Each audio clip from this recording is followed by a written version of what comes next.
And we're back, with some more oxygen not included.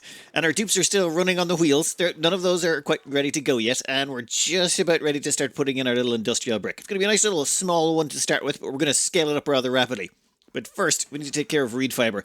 These Atmos suits, I'm kind of worried we're going to run out of them, so let's maybe put down a quick wild farm of them. We've got pips right now. Thankfully, they helped put in that little nature reserve for that +6 morale, so we can also use those to solve our foreseeable problems with reed fibre. This area here looks about perfect. Temperature-wise, it's between 22 to 37 degrees is what we're looking for, so this place seems just about perfect. You can dig that out right there.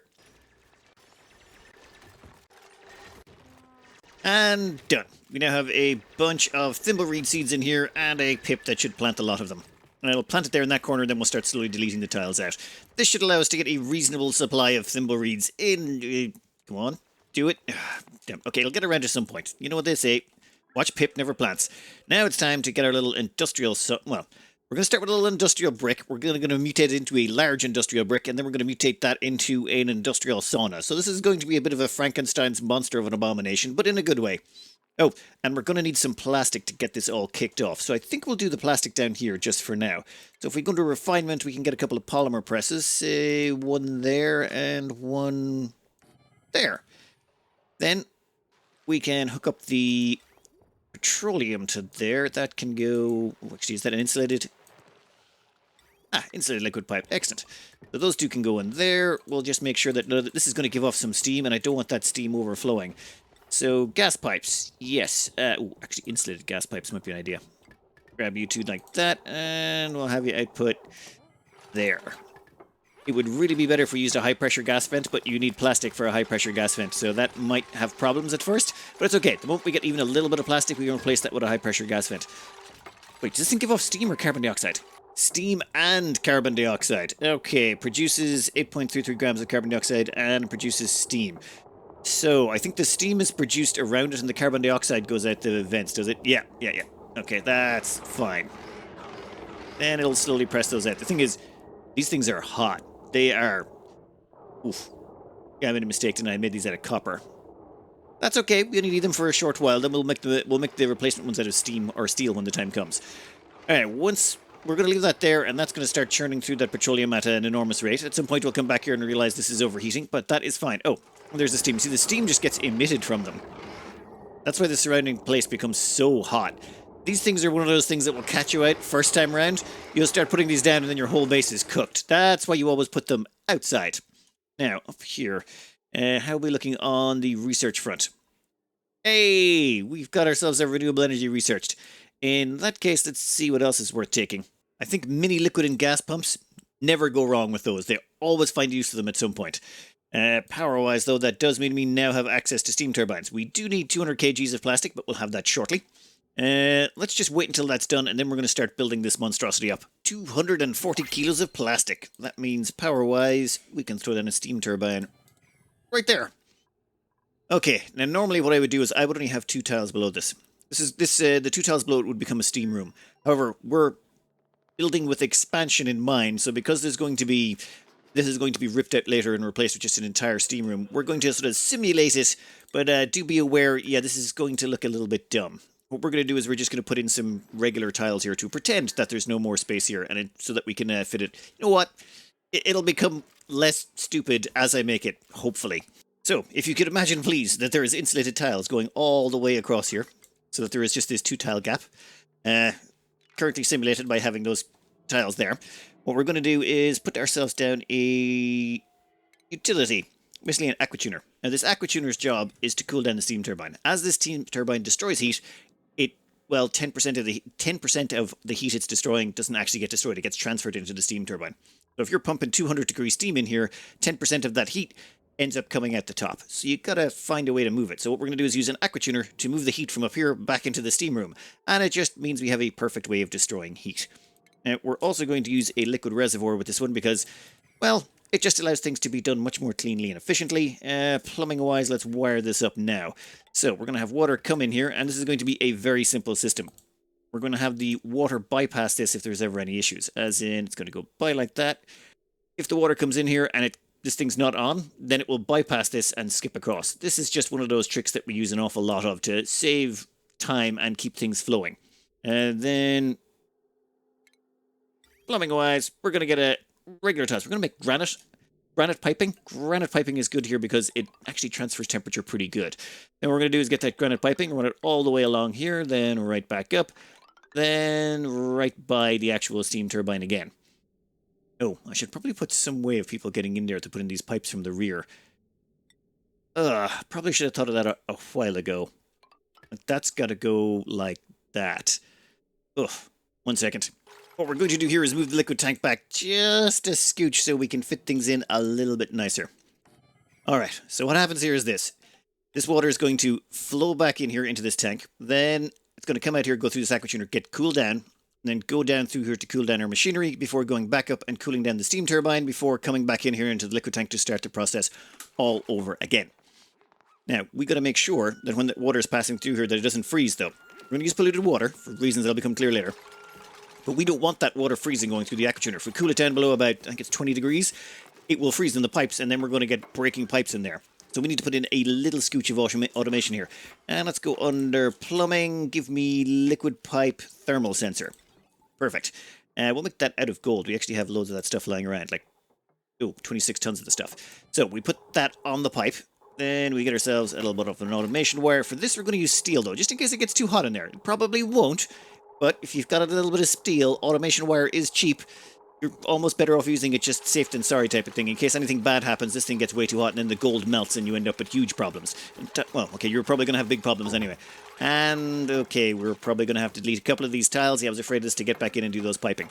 But, yeah, give us a quick second to finish this off. A couple of other things we need to put in here is, well, an outflow for the steam turbine. That's going to produce 95 seawater when it's processing the hot steam. So that's going to get dumped right back into the steam room for recycling. At the same time, this... Oh, damn it. That pipe should be extended on there. This thing here, I switched it up from steel over to gold amalgam. Some people might have noticed, yes, I was wasting steel in that. I don't know why. I think it's because I made the petroleum one out of something else, but never mind.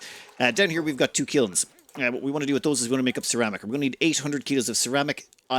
This is not a necessity, but it's sort of a forward planning. Our metal refinery can be made out of ceramic, and that would give it a much higher overheat temperature. And since we're eventually going to be turning this place into a steam room, it'd be good to maybe do a little bit of prep work for that. Oh, and we should probably put a few pieces of resources in here as well. Namely, coal and clay, so that we can maybe produce that ceramic just a little bit faster. God, this can take forever if we don't. Over here, power-wise, we are going to introduce the power from the left-hand side. I haven't exactly decided how we're going to power this whole monstrosity, but I'm guessing coal at the bottom will be our main generation source, at least for the start. You just about done? Excellent. Then we're going to want to prep for the refinement section. We're going to put the refinery here. We don't actually have the ceramic just yet, but we're going to be putting another steam turbine right here. And then refinement-wise, we're going to stick a refinery right underneath it. The job of this refinery will be to refine our metals, our steels, our stuff like that. And all of the heat is going to be eaten by the steam turbine. Let me see how we're going to do the piping for this. There, that looks just about right enough. The hot output of this is going to get sent up here into this steam room where hopefully all its heat will be dissipated before being fed right back into the metal refinery. Now, we can't actually build this metal refinery just yet. We don't have the ceramics to do it. I'd prefer to wait for the ceramics, so we'll hold off on producing that just for the time being. Though I think we can start filling this liquid reservoir. Yeah, we're going to pump in some polluted water in there because polluted water is one of the best coolants to use. Clean water here, for example, that stuff freezes at minus 0.6 degrees, so just about zero. Polluted water freezes at minus 20, giving you much higher temperature ranges to work with, though at the rate we are burning through that, oh my god. Yeah, we are going through that a little bit fast. I think I might want to switch over to clean water. Ooh, printing pod activation. What do we got? Nope, copper ore it is. Thank you kindly.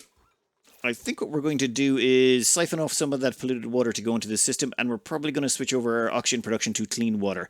It's just... yeah, I'm just getting nervous at that tank over there. So I made a bit of a decision about this. The water here, we don't want to kind of waste. This clean water is at 23C, and putting that into our oxygen supply seems, well, kind of wasteful. Clean water at that temperature is pretty hard to come by. And the polluted water, well, yeah, we want to keep that too. We do have large quantities of salt water. I cored this area out a bit so that we could have more space for the salt water to erupt so we can stockpile it while this vent is active. But we also have another saltwater vent over here, and I've cored this out even deeper. I figure the plan is we take this water, which... Actually, when's the next dormancy cycle? 4.8 cycles. That's awkward. When's the dormancy on the other side? The dormancy over here will be 75 cycles. Okay. That we can work with. Average output 3.2... Yeah, plenty. Okay. So instead, we're going to take this here. We're going to put down a liquid pump, and we're going to use this as the source of water for all our oxygen. It should last us, well, indefinitely. The problem is, though, it comes out at 95 degrees. So we're going to have to make some changes to our input system over here.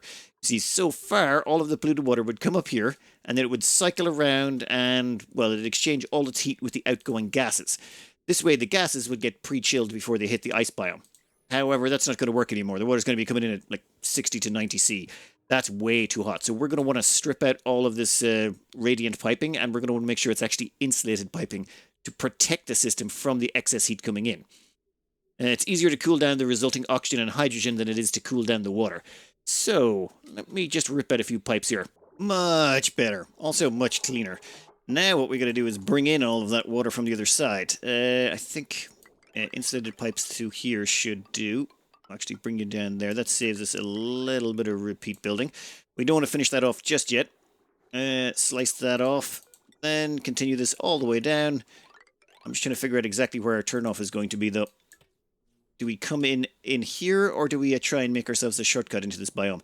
I'd rather not make a shortcut. If we take a shortcut, we'll have to go through this ice biome, and I don't want to be dragging hot water through there. Nope, it's fine. We will take an insulated pipe from down here. And all the way up, and connect it across to this thing.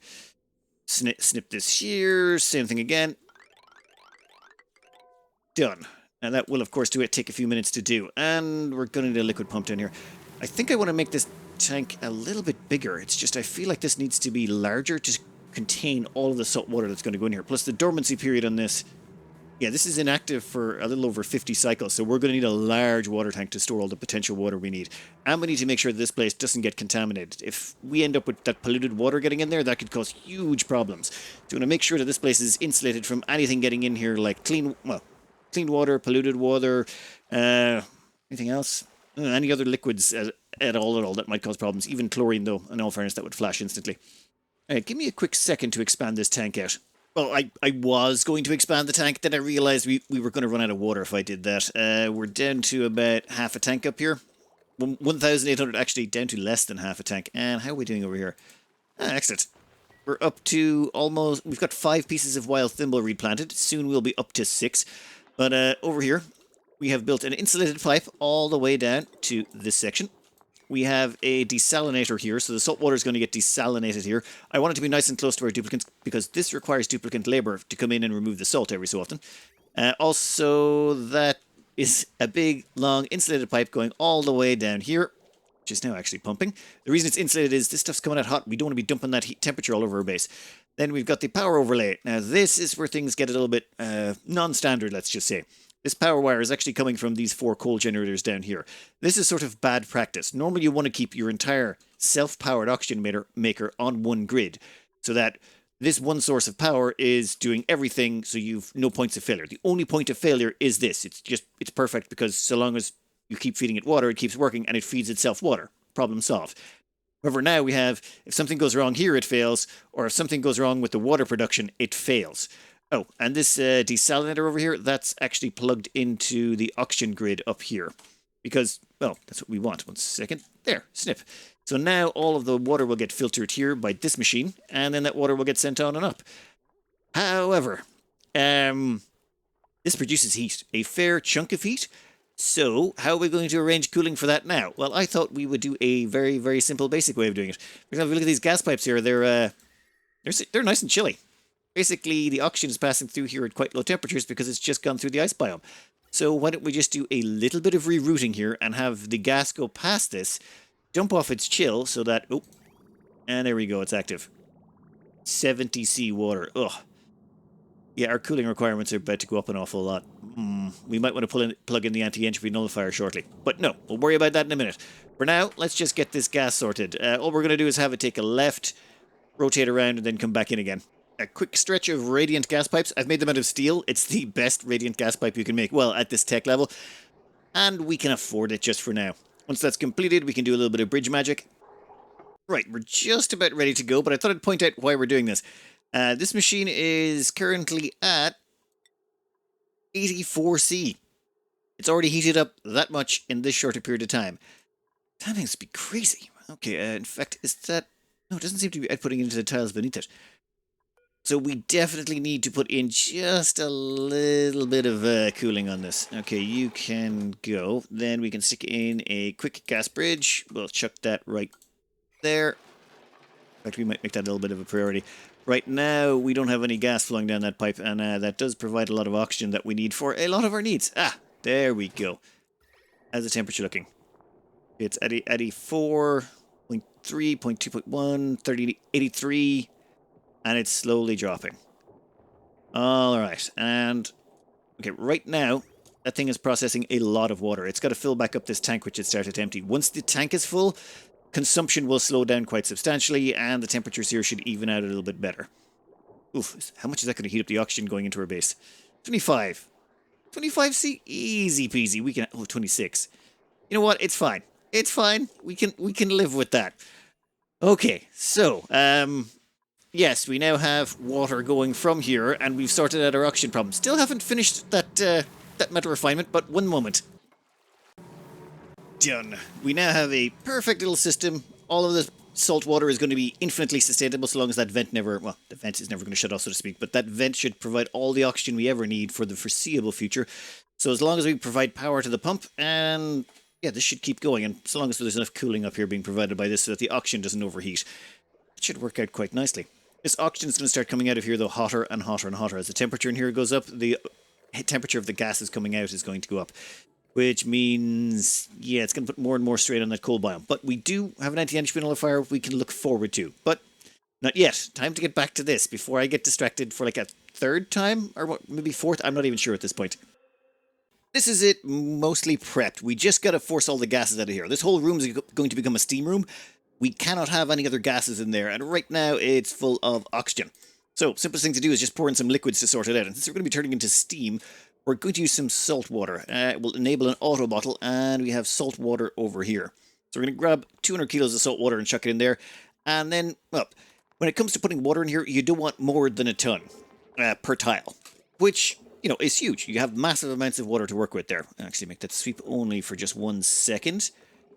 And actually, let's put in more salt water than that. Yeah, we'll put in a few layers of salt water. I'd like, say, about a ton of salt water along the bottom. Now, my measurement system here is, it's pretty low-tech. You can see there's 200 kilos of water all the way along the bottom here. And doing some rough math, if we were to turn that all into steam, and it filled up this entire room, which is twice the size of the tile that's currently taking up, there'd be about 100 kilos of steam pressure in each tile. Slightly less, though. Some of this is going to turn into salt, but that's fine. So I want about 100 kilos of pressure in here. It's a decent amount of steam, but not too much, and it's not too much effort.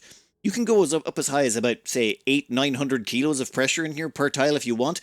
The only thing that would prevent you from going any further is the liquid vent. If you go above 1,000 kilos of pressure, the liquid vent will stop working. That's all you really have to worry about. I aim for about 100 kilos per tile, but if you want to go more or less, it is your choice. I just find this a nice number that's not too hard to attain. Alright, lastly, we're going to put in a layer of clean water. Clean water is lighter than salt water or polluted water. You can use polluted water rather than salt water. And that will flow across the top here, and it'll force out all the gases. Right now you can see there is a bunch of gas there, and then clean water forces it all out. Pushes it all the way to the end. Done. Then we'll just say, make that a sweep only. We've put in that extra 200 kilos of water. Fine, it'll drive up the numbers a bit, but we don't really worry so much. Done, done. Seal that off, deconstruct. I think we've swept everything out of there. Yep. I'm sure there's something I've forgotten. There's always something I've forgotten, and we'll probably have to break that open and go back in again. But that's fine. That's just the price you pay. While the Duplicant's getting around to building up that steam turbine, we should probably sort out a power supply. Right now, we have nothing except this one wire leading to the Aquatuner that we should hopefully be able to power. I'm thinking power spine. Probably down this left-hand side here, and we're going to start off with coal because coal is cheap and plentiful. Wait a minute, what's the temperature like down here? Ooh. Yeah, that stuff is pretty hot. We don't want to be exposing that to atmosphere just yet. Give us some igneous rock tiles. There. Yeah, we'll have to build some of these diagonally, but this shouldn't take more than a moment. There we go. Four coal generators should at least get us started. It won't last us forever, but this should at least get us, allow us to boot this system up. And once this water starts boiling, we'll be able to recycle some of the power from the metal refinement, which means this thing will become slightly more self-sustained. And, well, we'll be expanding our power supply as we go. I've stuck in 3 batteries so we have a little bit more leeway. We definitely will be, definitely pumping a little bit too much power drain at the start, and a few extra batteries can't hurt. Okay, oh, and power spine-wise, I think we're going to go with heavy conductive wire, namely because there's no point starting on the cheap stuff. There is heavy watt wire, but that stuff's ugly. We're going to go with the heavy conductive wire because we have 32 tons of gold that's been produced so far. And we're just going to do that. Okay, now let me figure out how I'm going to get this power spine up the side and feed into this system. There we go. Power goes along here, goes up through a few heavy watt conductive joint plates, and then goes all the way up to the top where it's going to tap into the steam turbine so we can start recycling that power back into the grid. Now, to power the Aquatuner, we've stuck ourselves a transformer, one of the heavy ones that can draw up to 2 kilowatts before it causes issues. That's going to run up there and go into the Aquatuner. So the Aquatuner's powered that way. Oh, and I forgot this sucker, didn't I? In that case, power from you, give me a conductive bridge. Instead, we're going to plug this thing directly into the main grid. I know it's going to be a little bit heavy on decor, but we're probably going to be turning this entire row into lots and lots of metal refineries, so there's no point running so many of these, what do you call them, large power transformers. We're not really dependent on decor just yet, so we don't really care. Oh, you, we want to put you at 90, 60. That's plenty. Alright, perfect. And you should be set to coal. While the power grid completes, we're also going to need to start filling our cooling loop. This loop that goes all the way... Oh, I'm probably going to need to expand it as well to include that area down there. Oh, and I should probably deconstruct this. We don't need that piping. That was for extracting salt water from this area over here. That is no longer necessary. Let me see about expanding this cooling loop to cover, well, we've spread onto 3 floors. We're going to need a little bit of a larger cooling loop.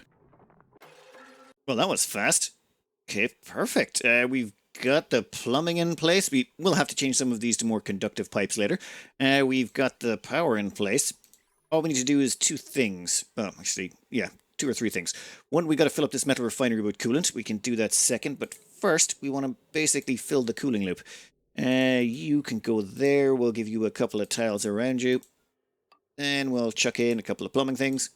Oh, we should probably get you power as well.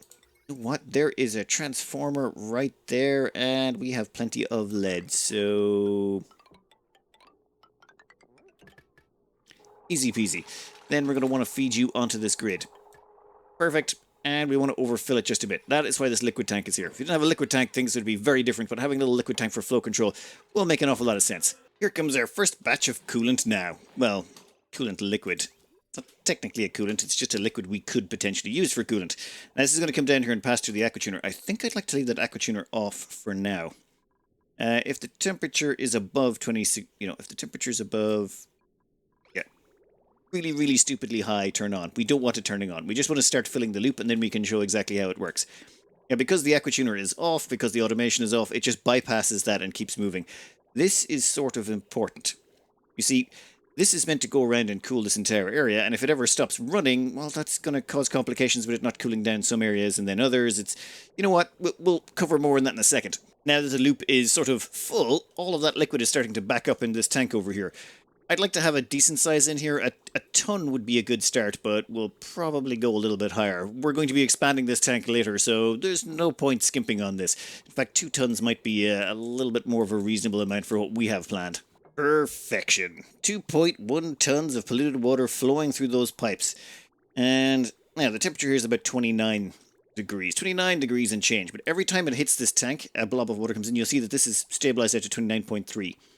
This is one of the great things about this game is when you add 10 kilos of water to 2 tons of water in a tank, the temperature instantly equalizes between all of them. So if you have water coming in at, say, 0 degrees and a tank of water where there's 2 tons at 100 degrees, then the 100-degree water will drop by like, what, half a degree or a degree, whatever it is, instantly, and the water just instantly stabilizes out. Makes things handy. So what we're going to do is we're going to set this to, if the temperature is above 20 C, we want the Aquatuner to turn on. Second. So now if we go in here, we can see this water is coming in at 29.4 C, but the moment it passes through this, its temperature drops by 14 degrees, because that's what Aquatuners do, and it comes at 15 C on the other side. Perfect. So, now that it's out that other side, 15 C cooler, it's going to go around and start cooling down this entire area, and everything's going to start getting nice and chill. And it just means that we're able to temperature control this whole area, and all the heat is getting dumped into the water in here, which is slowly going up in temperature. You don't actually destroy temperature with an Aquatuner, you just move it from the material passing through it to, well, to the Aquatuner itself, which then dumps it into the surrounding atmosphere / liquid you've put it in. Done. Okay, with that solved, we can now start filling up our metal refinery. Metal refineries need a coolant to go in them, and you can literally put in anything that's liquid. I mean, literally any liquid can go into these as a coolant. It just means you're going to add more temperature to that liquid, and if the liquid would turn into a gas or freeze, that's where you get problems. So you can put liquid steel in here, liquid iron, liquid wolframite. You can put liquid phosphorus if you want, but all of those things are not really good for us at this stage. Petroleum, however, or crude oil. Crude oil or petroleum are really good at this stage. They have a nice high gasification point. They work really great as a coolant, and they're the go-to method for everyone. So we have, yes, petroleum down here. You hook up. And done, and that gets the petroleum flowing. Here is an insulated pipe we built earlier that's going to go all the way up here and feed into this metal refinery. Now, refineries here can hold about 800 kilos of liquid. Well, coolant, liquid, whatever you want to call it. And it uses 400 kilos every time you run a batch of metal through it. However, let's just see, you should stop at 800. Done. Now, there are ways to sort of jam in more and things like that, but honestly, it's usually not worth the effort. Now, we can start removing all of these liquid bridges and stuff and reverse the flow a bit. We're going to want that petroleum for other stuff. Down here, what we're doing is we are going to do eggshells to lime and fossil to lime forever down in this section. We need as much lime as possible because we're about to start cranking out some steel. Oh, which reminds me, we should make some iron ore. Let's say, 1 second.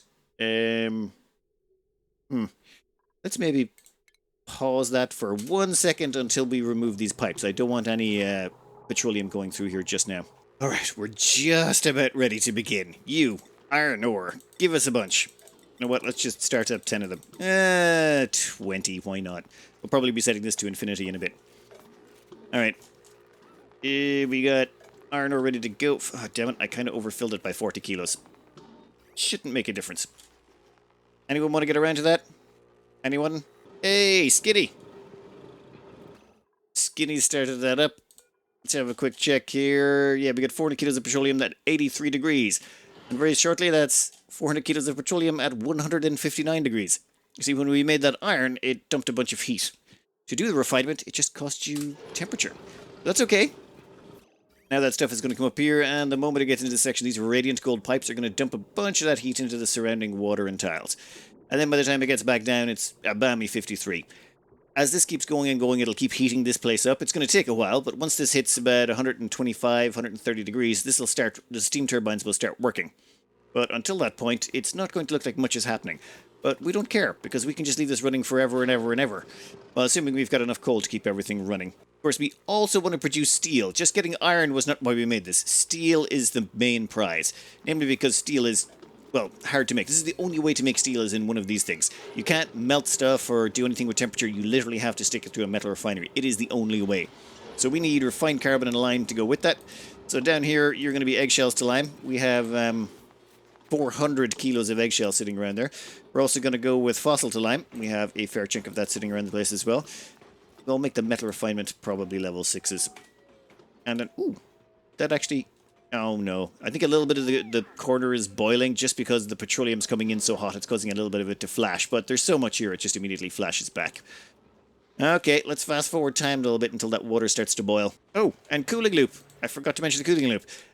Cooling loop here, you can see the liquid tank. Once the save stops, the liquid tank's at about 20 C.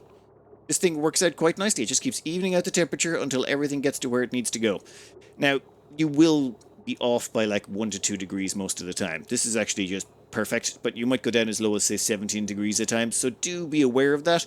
You can pick whatever temperature you want, you just got to realize there's going to be a bit of wiggle room, so don't put it down so cold you might accidentally freeze your coolant. And the steam has begun. Perfect.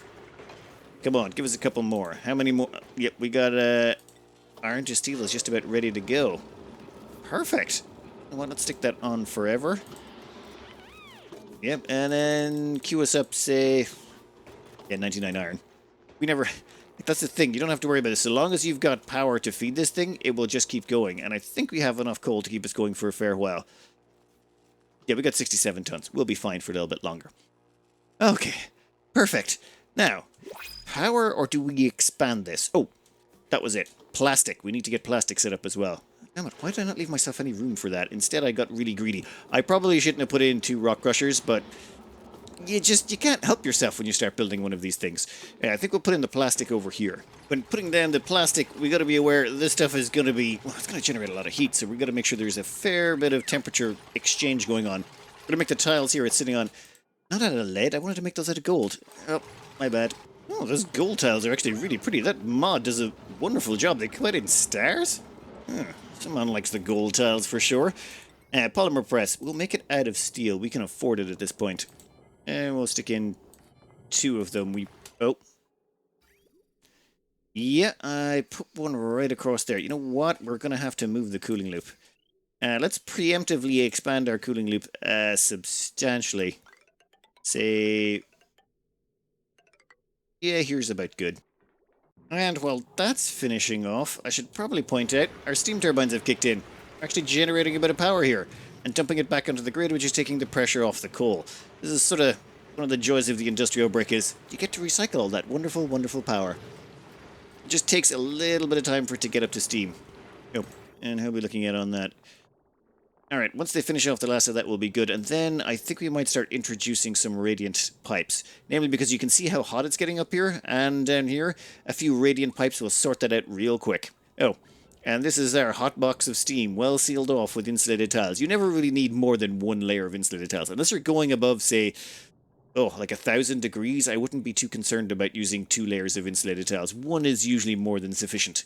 I may have expanded the cooling loop on just a tiny weensy bit more and added in a little bit more polluted water, but not enough to bring us back up to 2 tons. But this actually is the basis of a solid industrial brick. Now, you can see the steam turbines are getting a little bit hot.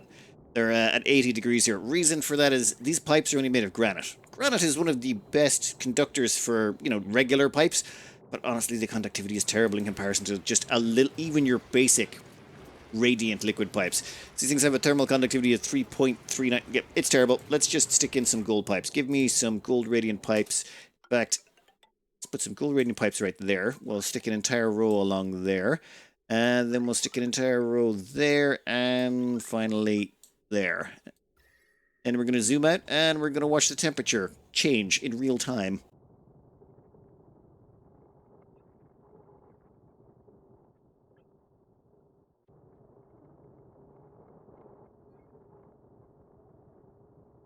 Done. And that is the key to doing an industrial brick. You're basically able to destroy all the heat it creates, so you've made it temperature neutral. Otherwise, you're just going to end up with huge problems. And the whole key is 2 things. Steel. Thermal Aquatuner. That needs to be able to withstand some decent temperature so you can stick it in this room. That way it gets so hot, it turns all the liquid around it, or the gases around it, into steam so that the steam turbine can eat it. Now, there is alternatives you can use. Some people have successfully managed to make them run with gold amalgam. Gold amalgam will give you a plus 50% overheat as opposed to the 200 of steel, which means your Aquatuner will survive up to 175 degrees. Problem is, you'll see that Aquatuner is already at 170. So you're kind of pushing things. And also it's much harder to get the heat out of it. It's not as thermally conductive, so usually you have to stick it in layers of liquid, and it gets complicated. It's possible, and if you're trapped on an asteroid and you only have access to gold amalgam, then yes, it can be done. You can make a heat deletion device using gold amalgam, an Aquatuner, and a steam turbine. However, to make the steam turbine, you're still going to need plastic. So plastic and steel are sort of those late game. They're the gateway keepers to mid game. Once you've got those, you can set this up and you're like good to go. You don't really have to worry about industrial production causing any heat overflow. This whole thing is self-sustaining so long as you keep feeding it coal. And we're able to keep feeding it coal because we have hatches.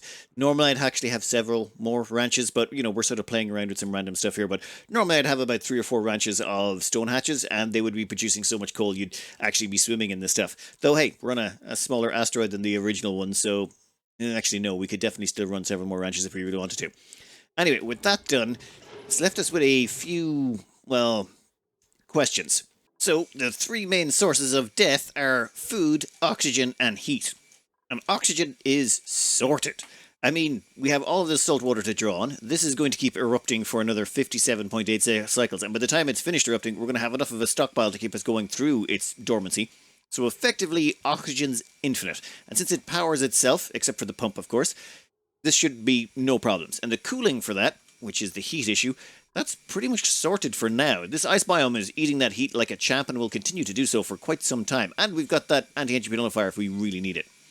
So, on that front, yeah, it's looking good. And this is cooling down the desalinator quite nicely. What's the temperature? I think 31 degrees, and the area around it, absolutely beautiful.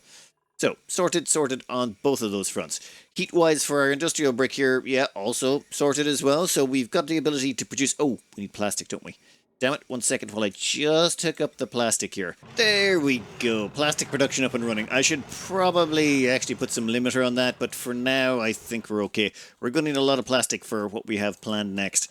How much, we only got a ton of petroleum. We can set up more petroleum refining later, but for now, I think we're grand. Okay, well, that leaves us 2 questions. We've got oxygen sorted, so that still leaves... And we've got heat sorted, so that still leaves us food. And the one last question is power. Power has now become essential to our survival because of this setup here. And that is consuming our coal at a pretty substantial rate. Well, actually, not that bad. These things have kicked in now, so the steam turbines, as you can see, are now producing substantial amounts of power. So when that activates, you see the power in here will go down. Coal will kick in for a bit. But then, even when they stop, what happens is the batteries start to go back up again. It's just that the steam turbines are always running. It's drastically reducing the amount of power it requires. In fact, some of the metal types are self-sustaining, as in they produce more power than they consume, assuming you have enough battery power to take advantage of it all. Oh, and I think what we'll do here is... We'll set this to... We're going to leave you to not kick in until it hits about 10% power. And then charge it up to about 40. We don't need you kicking in... Actually, 35 is fine. We don't need you kicking in too early. Let the steam turbines handle as much of that as possible. So I think we can hold off just a little bit on that, though it is something we're going to want to take care of. I was thinking geothermal power plant right here should be beautiful. We'll have to move all the oil, but that would take some time. So that leaves us with 2 things I'd like to take care of. Either food or volcanoes. You see, our food here is actually pretty stable. It's pretty decent, but I'd like to maybe upgrade to something. So I was thinking mushroom wraps. Mushroom wraps will require us to have mushrooms and these kind of waterweed things, which require bleachstone. 2 things which we have in a reasonable amount. I was doing the math on it, and we have enough bleachstone and slime to do about 300 days of feeding everyone on mushroom wraps, which is pretty good. As well as that, if we go look up consumable ores, that light blue stuff, that's more bleachstone, which we need to make the mushroom wraps. And there's quite a bit we still haven't mined out. And if we go under organics, the light green, as in this stuff here, is more slime. So we've got definitely more slime on the map that we can use and more bleachstone. So we could definitely get about, I would say, 400 to 500 cycles of mushroom wraps, which is even better quality than barbecue. However, we would probably want to set up some sort of infinite frozen food storage before we start implementing that. So that would be first on the agenda, except for volcanoes. And the thing is, if we tap into these volcanoes now and start taming them, we could just slap a passive tamer on them. They're pretty easy to set up. There's 1 copper, there is 2 iron, and then I believe we have... Yeah, there's an aluminum one down here somewhere. Aluminium volcano as well. So if we tap tamers on all of those, we could have loads of iron, copper, and aluminum pouring in. Now, it does take time for them to pay off, so the sooner you tap those, the better. So I was thinking, first things first, tap all the iron volcanoes, then set up frozen food storage, then move on to waterweed seeds so we can get into mushroom wraps, and then go into the geothermal power spike. Of course, I'll probably get distracted a dozen times along the way, but that would be the general gist of the theme. Sorry if I've been a bit slow today, it's just I'm feeling a little bit under the weather, and my brain is moving like treacle. I feel like I was a bit of a muppet on several of these builds. But you know what? It kind of works in the end, so we'll call it a draw.